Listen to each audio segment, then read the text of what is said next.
Hi everyone, welcome back to the channel. आज के हम इस वीडियो में देखेंगे एक बहुत ही लॉजिकल सा क्वेश्चन जो कि बहुत ही इजी है। अगर आप लॉजिकली सोचो तो आपको उसका आंसर पता होगा और ये इंटरव्यूज में भी पूछा जाता है। तो क्वेश्चन ये है, क्या एक प्रोग्राम में दो मेन मेथड हम लिख सकते हैं?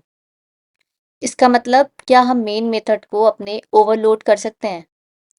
तो चलिए हम इस वीडियो में इसके बारे में देखेंगे और हम एग्जीक्यूट करके भी देखेंगे कि क्या कर सकते हैं या फिर नहीं। इसके पहले हमें पता होना चाहिए ओवरलोडिंग क्या होती है। इसके लिए मैंने एक सेपरेट वीडियो बनाई है, आप उसको चेक कर सकते हैं। ओवरलोडिंग क्या होती है? क्या सेम नाम का मेथड आप लिख सकते हैं? मतलब कि उसके नंबर ऑफ आर्गुमेंट्स में या तो थोड़ा डिफरेंस होगा या फिर टाइप ऑफ आर्गुमेंट में थोड़ा डिफरेंस होगा, तो उसको कहते हैं ओवरलोडिंग। ओवरलोडिंग कर सकते हैं क्या हम मेन मेथड की? द आंसर इज यस, कर सकते हैं। मतलब कि अगर आप देखेंगे, ये पिछले हमारे वीडियो का स्निपेट है। यहाँ पे हमने एक मेन मेथड बनाया था और हमने समझा था कि क्या क्या कीवर्ड्स होते हैं और क्यों यूज होते हैं। अब हम इस मेन मेथड को दो बार लिख के देखेंगे। तो पहले की जैसे कि हमें पता है कुछ रिटर्न टाइप लिखना होता है, हम रिटर्न टाइप भी लिख सकते हैं। जैसे हम रिटर्न टाइप लिखते हैं आईएनटी।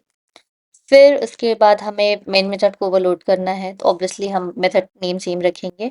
और नंबर ऑफ पैरामीटर्स हम कुछ भी चेंज कर सकते हैं। लेट्स से एक वेरिएबल ले रहे हैं और उसी को हम रिटर्न कर देंगे। ओके।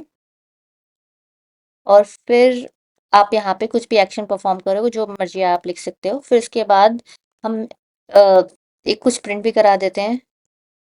फिर उसके बाद हम यहाँ पे, क्योंकि हमने रिटर्न टाइप लिखा है तो इसको एक रिटर्न स्टेटमेंट चाहिए, तो हम रिटर्न कर देंगे यहाँ पे जो हमें वेरिएबल आया। ओके। अब हमने यहाँ पे मेन मेथड को ओवरलोड कर दिया आपने। पर अब ये मेन मेथड को लेट्स से हम यहाँ पे कॉल कर रहे हैं। अभी तक तो वो कॉल नहीं हो रहा था, यहाँ पे हम कॉल कर रहे हैं मेन मेथड को और उसमें हम वेरिएबल पास कर रहे हैं, इंटीजर टाइप का कोई वैल्यू। ओके। और ये रिटर्न करेगा हमें इंटीजर वैल्यू। और वो वैल्यू हम लेट्स से यहाँ पे प्रिंट भी करा देंगे। ओके। पर अभी एक प्रॉब्लम है इस प्रोग्राम में, क्योंकि ये स्टैटिक मेथड है। क्योंकि स्टैटिक ही विदाउट ऑब्जेक्ट एक्सेसिबल हो सकता है, तो हम मेन मेथड को स्टैटिक बनाते हैं। और स्टैटिक मेथड्स से आप स्टैटिक वेरिएबल्स या स्टैटिक ही ब्लॉक या फिर स्टैटिक मेथड्स को ही एक्सेस कर सकते हैं, क्योंकि आपने ऑब्जेक्ट नहीं बनाया। ओके। तो हमको ये मेन मेथड को स्टैटिक बनाना पड़ेगा और हम इसको एग्जीक्यूट करके देखते हैं। See it work. ये क्या हुआ, पहले ये मेन मेथड का ये मेन प्रिंट हुआ, फिर ये मेन मेथड कॉल हुआ और मेन मेथड कॉल हुआ, इन सेकंड मेन प्रिंट हुआ। और फिर हमने सिर्फ कुछ नहीं किया था, यहाँ से सिंपली रिटर्न कर दिया था। और रिटर्न होने के वापस बाद मेन मेथड में गया और वापस ने प्रिंट कर दिया। सो यहाँ पे हमारा आउटपुट भी आ गया।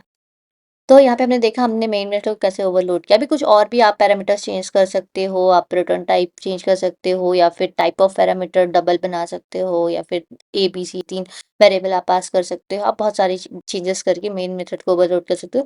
द थिंग इज, आप मेन मेथड आपका स्टैटिक ही होगा, बिकॉज अगर आप यहाँ से कॉल कर रहे हो तो स्टैटिक ही होगा। ओके। क्योंकि इसके बिना आप स्टैटिक मेथड से स्टैटिक मेथड ही एक्सेस कर सकते हो।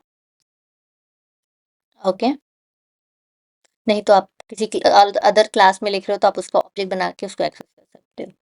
होप आपको ये चीज़ समझ आई होगी। और this was a very small question, पर दिस वाज वेरी ट्रिकी।